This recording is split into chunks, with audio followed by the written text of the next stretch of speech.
Hello friends, AVK ಹಬಿ ಐಡಿಯಾಸ್ಗೆ ಸ್ವಾಗತ. ನಾವೀಗ ಜೋಧ್ಪುರ್ ಸೀರೀಸ್ನಲ್ಲಿ ಒಂದು ಇಂಪಾರ್ಟೆಂಟ್ ಪ್ಲೇಸ್ಗೆ ಹೋಗ್ತಾ ಇದ್ದೀವಿ. ಇದು ಕೂಡ ವರ್ಲ್ಡ್ ಹೆರಿಟೇಜ್ ಸೈಟ್. ನಾವೀಗ ಹೋಗ್ತಾ ಇರೋ ಫೋರ್ಟ್ನ ಹೆಸರು ಮೆಹರಾನ್ಗಢ್ ಫೋರ್ಟ್ ಅಂತ. ಇದರ ಏರಿಯಲ್ ವ್ಯೂವನ್ನು ನೀವು ನೋಡ್ಬೋದು. ಒಳಗಡೆ ಹೇಗೆ ಹೋಗ್ತೀವಿ, ಏನು ಮಾಡ್ತೀವಿ ಹೇಳೋದನ್ನು ಇದರಲ್ಲಿ ನೋಡ್ಬೋದು. 1 ಅಂತಿದೆಯಲ್ಲ, ಅದನ್ನು ವಿಕ್ಟ್ರಿ ಗೇಟ್ ಅಂತ ಕರೀತಾರೆ. ಅಲ್ಲಿಂದ ಒಳಗಡೆ ಹೋಗ್ತೀವಿ. ಲಿಫ್ಟ್ನ ಸಹಾಯದಿಂದ ಡೈರೆಕ್ಟಾಗಿ 2 ಅಂತ ಇದೆಯಲ್ಲ, ಆ ಪ್ಲೇಸ್ಗೆ ನಾವು ಹೋಗ್ತೀವಿ. ಇದರಿಂದ ಭಾಳ ಟೈಮ್ ಸೇವ್ ಆಗುತ್ತೆ. 3 ಅಂತಿದೆಯಲ್ಲ, ಅಲ್ಲಿ ಪ್ಯಾಲೇಸು ಮ್ಯೂಸಿಯಂ ಇದೆ, ಅದನ್ನು ನೋಡ್ತೀವಿ.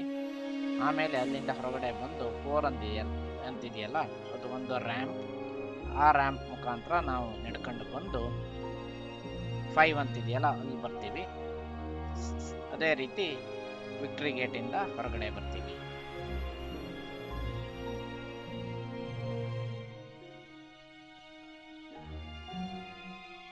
ನಾವೀಗ ನಿಂತಿರೋದು ಮೆಹರಾನ್ಗಢ್ ಫೋರ್ಟ್ನ ಎಂಟ್ರಿನಲ್ಲಿ.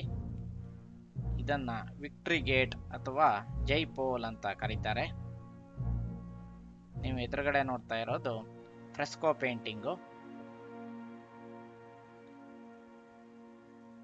ಈ ಫ್ರೆಸ್ಕೋ ಪೇಂಟಿಂಗ್ನಲ್ಲಿ ಶಿವ ಪಾರ್ವತಿಯರ ವಿವಾಹವನ್ನ ಚೆನ್ನಾಗಿ ತೋರಿಸಿದ್ದಾರೆ. ಇಲ್ಲಿ ಶಿವ ತನ್ನ ದಿಬ್ಬಣವನ್ನ ತೆಗೆದುಕೊಂಡು ಬರ್ತಾ ಇರೋದು. ಮತ್ತೊಂದು ಕಡೆ ಇಲ್ಲಿ ಪರ್ವತರಾಜ ದಿಬ್ಬಣವನ್ನ ಸ್ವಾಗತ ಮಾಡ್ತಾ ಇರೋದು. ಮೇಲ್ಗಡೆ ಇರೋದು ಪಾರ್ವತಿ.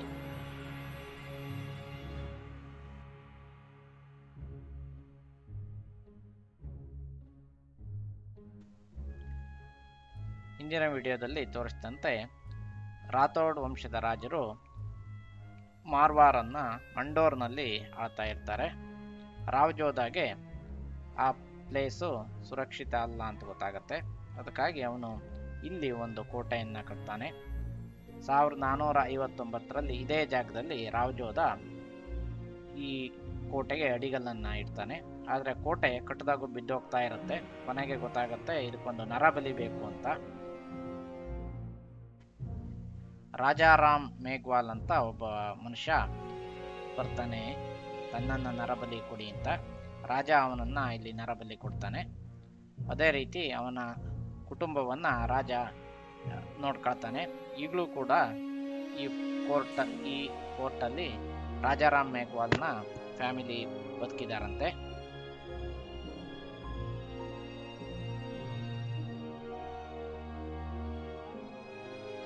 ನಾವೀಗ ಲಿಫ್ಟ್ನ ಮುಖಾಂತರ ಮೇಲ್ಗಡೆ ಬರ್ತೀವಿ. ಇಲ್ಲಿ ನಮಗೆ ಈ ಮೆಹರಾನ್ಗಢ್ ಫೋರ್ಟ್ನ ಸುತ್ತಮುತ್ತಲ ಪ್ರದೇಶ ಚೆನ್ನಾಗಿ ಕಾಣುತ್ತೆ.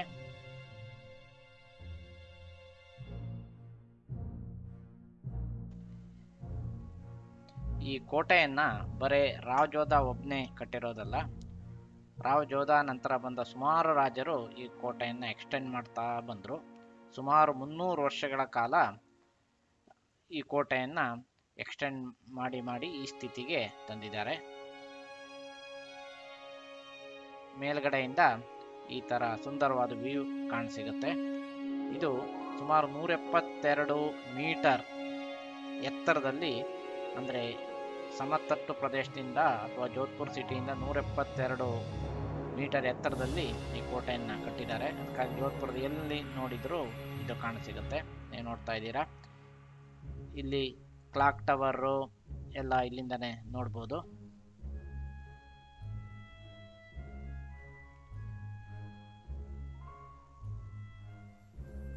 ಸೀದಾ ಒಳಗಡೆ ಬಂದರೆ ನಿಮಗೆ ಶೃಂಗಾರ್ ಚೌಕ್ ಅಂತ ಕಾಣಸಿಗುತ್ತೆ. ಇಲ್ಲಿಂದ ನೋಡ್ಬೋದು ನೀವು ಅದರ ಆರ್ಕಿಟೆಕ್ಚರು ಎಲ್ಲ ಎಷ್ಟು ಚೆನ್ನಾಗಿದೆ ಅಂತ. ಕೆಳಗಡೆ ನೋಡಿದರೆ ಇದರಿಂದ ನಿಮಗೆ ರ್ಯಾಂಪ್ ಕಾಣಸಿಗುತ್ತೆ. ನೀವು ಲಿಫ್ಟ್ ಇಲ್ಲ ಅಂದರೆ ಇದೇ ಇದರಲ್ಲೇ ನಡ್ಕೊಂಡು ಬರಬೇಕು. ನಾವು ಕೆಳಗಡೆ ಕೋಟೆಯಿಂದ ಹೊರಗಡೆ ಹೋಗ್ತಾ ಇದೇ ರ್ಯಾಂಪ್ ಸಹಾಯದಿಂದ ಕೆಳಗಡೆ ಹೋಗ್ತೀವಿ.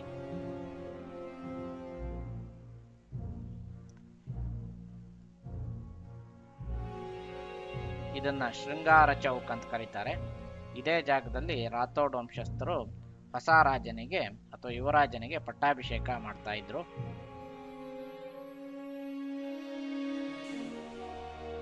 ಜೋಧ್ಪುರದ ಈಗಿನ ರಾಜ ಗಜಸಿಂಗ್ ಅಂತ, ಅವರಿಗೂ ಕೂಡ ಇದೇ ಜಾಗದಲ್ಲಿ ಪಟ್ಟಾಭಿಷೇಕ ಮಾಡಲಾಯಿತು. ಆಗ ಅವರಿಗೆ 4 ವರ್ಷ ವಯಸ್ಸಾಗಿತ್ತು.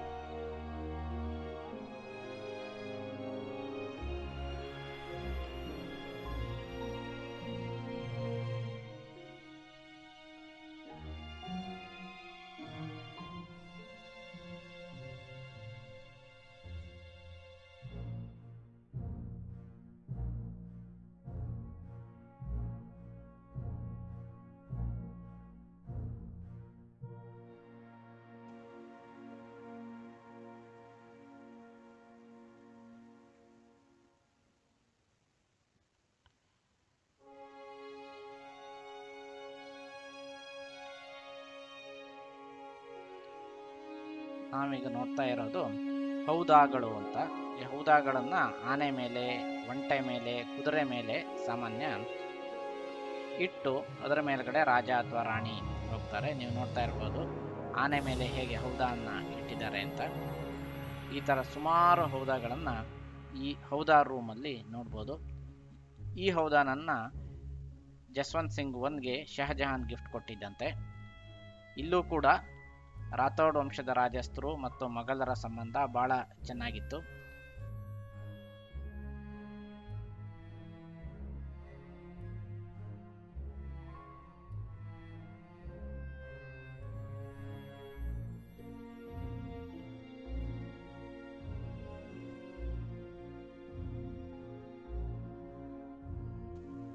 ವಿವಿಧ ರೀತಿಯ ಹೌದಾಗಳು, ಪಲ್ಲಕ್ಕಿಗಳು ಎಲ್ಲದನ್ನು ಇಲ್ಲಿ ಚೆನ್ನಾಗಿ ಸಂರಕ್ಷಿಸಿಡಲಾಗಿದೆ. ಅದನ್ನ ನೋಡ್ಬೋದು. ಇವನ್ ರಾಣಿಯರನ್ನು ಆನೆ ಮೇಲೆ ಕರ್ಕೊಂಡು ಹೋಗ್ತಾ ಇರ್ಬೇಕಿದ್ರೆ ಮಾವುತ ಗಂಡಸರು ಇರ್ತಿರ್ಲಿಲ್ವಂತೆ, ಮಾವುತ ಲೇಡಿ ಇರ್ತಿದ್ರಂತೆ. ನೀವು ನೋಡ್ತಾ ಇದ್ದೀರಿ ರಾಜರು ಯೂಸ್ ಮಾಡ್ತಿದ್ದಂಥ ವೇಷಭೂಷಣಗಳು, ಅವ್ರು ಯೂಸ್ ಮಾಡ್ತಾ ಇರೋಂಥ ಕಾರ್ಪೆಟ್,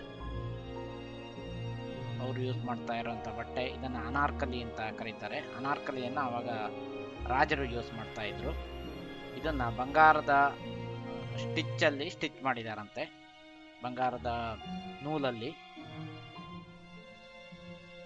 ಅಂದ್ರೆ ಇದರಲ್ಲಿ ಎಷ್ಟೋ ಗ್ರಾಮ್ಗಳು ಬಂಗಾರ ಇರ್ತಾ ಇತ್ತು. ಇದು ಅಷ್ಟೇ, ಅವ್ರು ಯೂಸ್ ಮಾಡ್ತಾ ಇರೋ ಕಾರ್ಪೆಟ್ ಈಗಲೂ ಎಷ್ಟು ಸುಸ್ಥಿತಿಯಲ್ಲಿದೆ ನೋಡ್ಬೋದು. ಇದು ಗ್ಲಾಸ್ ಆಗಿಟ್ಟಿರೋದ್ರಿಂದ ಈ ತರ ಕಾಣುತ್ತೆ.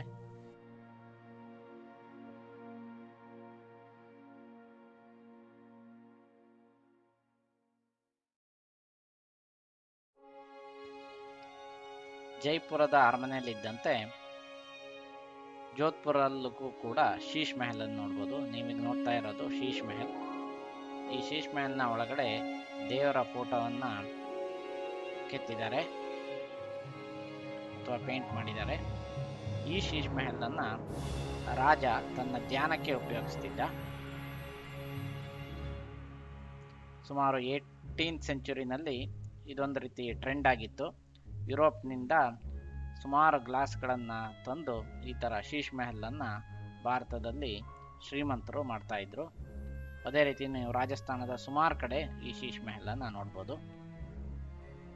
ಕೆಳಗಡೆ ಇದೆಯಲ್ಲ ಅದು ಒರಿಜಿನಲ್ ರೂಫು, ಅದು ಒಂದು ದಿನ ಬಿದ್ದೋಯ್ತು, ಆದರೆ ಅದನ್ನು ಈ ಜಾಗದಲ್ಲಿ ಇಟ್ಟಿದ್ದಾರೆ. ಮೇಲ್ಗಡೆ ರಿನೋವೇಟ್ ಮಾಡಿ ಸುಸ್ಥಿತಿಯಲ್ಲಿ ಶೀಶ್ ಮೆಹಲನ್ನು ಮೇಂಟೈನ್ ಮಾಡಿದ್ದಾರೆ. ಬಹಳ ಸುಂದರವಾಗಿದೆ.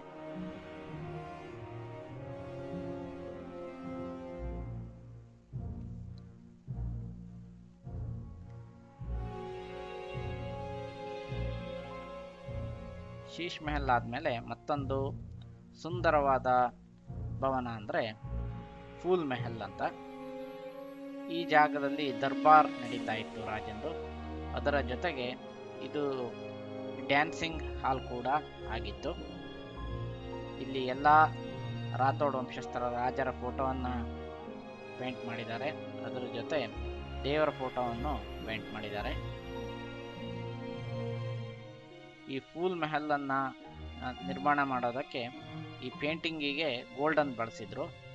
ಈ ಗೋಲ್ಡೇ ಸುಮಾರು 30 kg ಇದೆ ಅಂತ ಹೇಳಲಾಗತ್ತೆ. ಈ ಪೇಂಟ್ ಮಾಡೋದಕ್ಕೆ ಪೇಂಟರ್ ತೆಗೆದುಕೊಂಡ ವರ್ಷ ಸುಮಾರು 20 ವರ್ಷ, ಅಂದರೆ 20 ವರ್ಷಗಳ ಕಾಲ ಇದನ್ನ ಪೇಂಟ್ ಮಾಡಿ ಮುಗಿಸೋದಕ್ಕೆ ಟೈಮ್ ತಗೊಂಡ್ರು.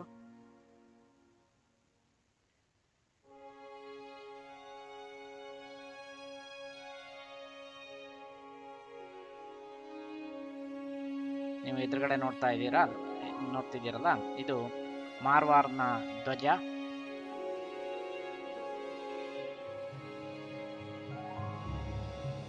ಬಂಗಾರದ ಪೇಂಟಿಂಗು ಹತ್ತಿರದಿಂದ ನೋಡಿದಾಗ ಈ ತರ ಕಾಣುತ್ತೆ.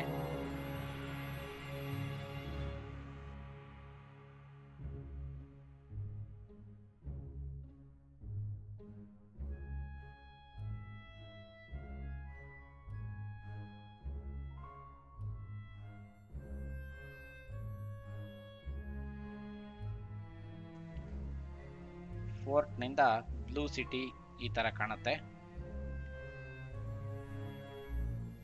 ನೀವು ಇಲ್ಲಿ ಗುರುತಿಸಬಹುದು, ಆಲ್ರೆಡಿ ನಾವು ಇಲ್ಲಿ ನೋಡಿದ್ರೆ ಮರುಭೂಮಿಯ ಛಾಯೆ ಕಾಣುತ್ತೆ. ಮಾರ್ವಾರ್ ಅಲ್ಲಿ ಮಾರ್ ಅಂದ್ರೆ ಮರುಭೂಮಿ ಅಂತ, ವಾರ್ ಅಂದ್ರೆ ಪ್ರದೇಶ. ಅಂದ್ರೆ ಇಲ್ಲಿಂದನೇ ಹೆಚ್ಚು ಕಡಿಮೆ ಥಾರ್ ಡೆಸರ್ಟ್ ಅಲ್ಪ ಸ್ವಲ್ಪ ಸ್ಟಾರ್ಟ್ ಆಗುತ್ತೆ. ಮುಂದೆ ನಾವು ಜೈಸಲ್ಮೇರ್ಗೆ ಹೋದಾಗ ಅದು ಸೆಂಟರ್ ಆಫ್ ದ ಥಾರ್.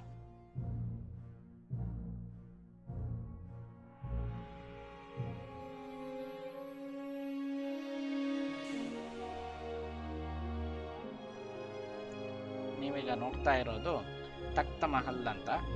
ಇದನ್ನ ಮಹಾರಾಜ ತಖ್ತ್ ಸಿಂಗ್ ಕಟ್ಟಿದ.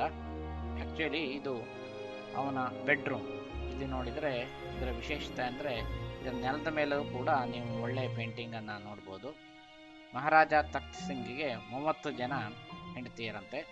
ಅದಕ್ಕಾಗಿ ಅವನು ಒಂದು ಒಳ್ಳೆ ಬೆಡ್ರೂಮ್ ಅನ್ನ ಕಟ್ಕೊಂಡಿರ್ಬೋದು.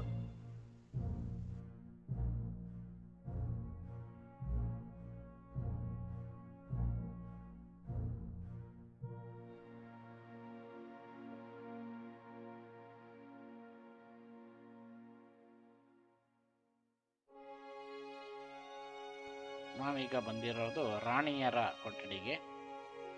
ಇದೇ ಜಾಗದಲ್ಲಿ ರಾಣಿಯರಿಗೆನ್ನ ಅಕೌಂಟೆಂಟ್, ಪ್ರತಿ ರಾಣಿಯರಿಗೂ ಅವರದ್ದೇ ಆದ ಸಪ್ರೇಟ್ ಅಕೌಂಟೆಂಟ್ ಇರ್ತಾ ಇದ್ರಂತೆ. ಅವರು ಕೂರೋ ಜಾಗ ಇದು. ಇದು ರಾಣಿಯರ ರೂಮ್ಸ್. ಮೇಲ್ಗಡೆ ಬಹಳ ಸುಂದರವಾದ ಆರ್ಕಿಟೆಕ್ಚರ್, ಕೆತ್ತನೆಯನ್ನು ನೋಡ್ಬೋದು. ಇದು ಸುಣ್ಣದ ಕಲ್ಲಿಂದ ಕೆತ್ತಿರುವಂಥ ಶಿಲೆ. ಇದು ಈ ಸುಣ್ಣದ ಕಲ್ಲು ಹೇಗಪ್ಪ ಅಂದರೆ ಸ್ವಲ್ಪ ವರ್ಷಗಳಾದ ನಂತರ ಹಾಳಾಗ್ಬಿಡುತ್ತೆ. ಅದರ ಮೇಲೆ ಏನೋ ಒಂದು ಸಣ್ಣ ಭಾರವಾದ ವಸ್ತು ಬಿದ್ದರೂ ಕೂಡ ಕಟ್ಟಾಗ್ಬಿಡುತ್ತೆ. ಇದು ಸೋ ಫ್ರಜೈಲ್ ಆಗಿದೆ. ಆದರೆ ಈ ಟ್ರಸ್ಟ್ ಇದೆಯಲ್ಲ, ಮೆಹರಾನ್ಗಢ್ ಟ್ರಸ್ಟ್, ಇವರು ಇದನ್ನ ಸರಿಯಾಗಿ ಸಂರಕ್ಷಣೆ ಮಾಡಿ ಹಾಳಾದದ್ದೆಲ್ಲ ಹೊಸದಾಗಿ ಮಾಡಿ ಚೆನ್ನಾಗಿಟ್ಕೊಂಡಿದ್ದಾರೆ. ಈಗಲೂ ಕೂಡ ಬಹಳ ಹೊಸದಾಗೇ ಕಾಣುತ್ತೆ.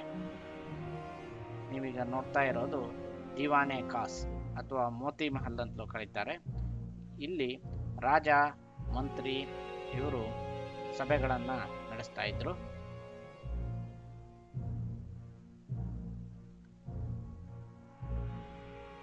ಕೆಲವೇ ವರ್ಷಗಳ ಹಿಂದೆ ಇದನ್ನ ರಿಸ್ಟೋರ್ ಮಾಡಿದ್ರಂತೆ. ಸುಮಾರು ಹಾಳಾಗಿತ್ತಂತೆ. ಇದು ಜರ್ಮನ್ ಗವರ್ಮೆಂಟ್ನ ಸಹಾಯದಿಂದ ಇದನ್ನ ಚೆನ್ನಾಗಿ ರಿಸ್ಟೋರ್ ಮಾಡಿ ಈಗ ನೋಡಿದ್ರೆ ಹೊಸದ ತರ ಕಾಣುತ್ತೆ.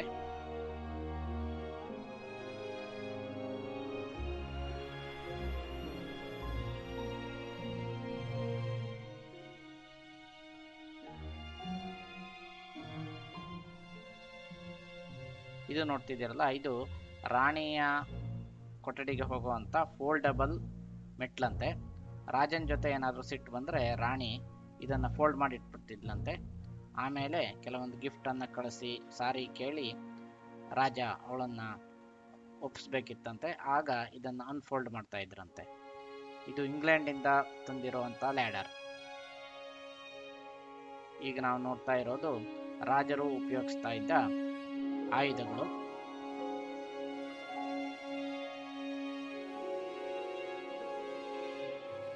ಮೆಹರಾನ್ಗಢದ ನಿಜವಾದ ಹೆಸರು ಮಿಹಿರ್ ಗಢ್ ಅಂತ. ಮಿಹಿರ್ ಅಂದ್ರೆ ಸೂರ್ಯ ಅಂತ ಸಂಸ್ಕೃತದಲ್ಲಿ. ರಾಥೋಡ್ ವಂಶಸ್ಥರು ಸೂರ್ಯ ವಂಶಕ್ಕೆ ಸೇರಿದವರು ಅಂತ ಹೇಳ್ತಾರೆ ಅವ್ರನ್ನ. ಆದ್ರಿಂದ ಈ ಕೋಟೆಗೆ ಅವರು ಮಿಹಿರ್ ಗಢ್ ಅಂತ ಹೆಸರಿಟ್ರು. ಆದರೆ ಜನರ ಬಾಯಿಗೆ ಸಿಕ್ಕಿ ಸುಮಾರು ವರ್ಷಗಳ ನಂತರ ಮೆಹರ್ಗಢ್ ಹೋಗಿ ಮೆಹರಾನ್ಗಢ್ ಆಯಿತು ಅಂತ ಇತಿಹಾಸ ಹೇಳುತ್ತೆ. ಖಡ್ಗಗಳು, ಚಾಕು, ಚೂರಿ, ಇದು ನೋಡಿ, ಇದು ಕಿಟಕಿಯ ಬಾಗಿಲು, ಬಂಗಾರದಿಂದ ಲೇಪಿತವಾದಂಥ ಕಿಟಕಿಯ ಬಾಗಿಲು.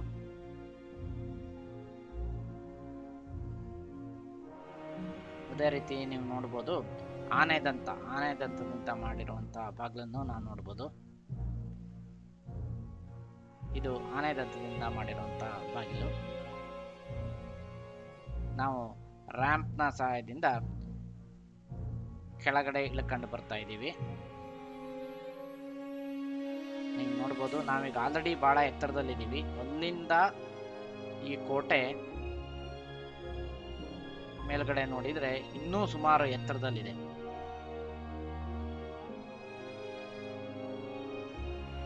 ನೋಡಿ ಎಷ್ಟು ಎತ್ತರದಲ್ಲಿದೆ, ಎಷ್ಟು ಗಟ್ಟುಮುಟ್ಟಾದಂತಹ ಮ್ಯಾಸಿವ್ ಸ್ಟ್ರಕ್ಚರ್ ಇದು. ಇದನ್ನ ಆ ಕಾಲದಲ್ಲಿ ಯಾವುದೇ ಮಷಿನ್ ಇಲ್ಲದೆ ಬರೀ ಆನೆಯ ಸಹಾಯದಿಂದ ಇದನ್ನ ಕಟ್ಟಿದ್ರು. ಒಮ್ಮೆ ಜೈಪುರದ ಕಚಾವ ರಾಜರೊಂದಿಗೆ ಇವರು ಯುದ್ಧ ಆಗತ್ತೆ. ಆ ಯುದ್ಧ ಆದಾಗ ಈ ಮೆಹರಾನ್ಗಢ್ ಕೋಟೆ ಮೇಲೆ ಫಿರಂಗಿ ದಾಳಿ ಮಾಡ್ತಾರೆ. ಆದರೆ ಈ ಕೋಟೆಗೆ ಏನೂ ಆಗೋದಿಲ್ಲ. ರಾಥೋಡ್ ವಂಶಸ್ಥರು ಜೈಪುರದ ಕಚಾವ ವಂಶಸ್ಥರನ್ನ ಸಂಪೂರ್ಣವಾಗಿ ಸೋಲಿಸ್ತಾರೆ. ಅದಕ್ಕಾಗಿ ಅದನ್ನ ವಿಕ್ಟ್ರಿ ಗೇಟ್ ಅಂತ ಒಂದು ಗೇಟನ್ನು ಹೊಸತಾಗಿ ಅಷ್ಟರ ಮೇಲೆ ಆ ಯುದ್ಧ ಆದ್ಮೇಲೆ ಕಟ್ಟಿರೋದು. ನಾವು ಒಳಗಡೆ ಬಂದ್ವಲ್ಲ ಆ ವಿಕ್ಟ್ರಿ ಗೇಟ್.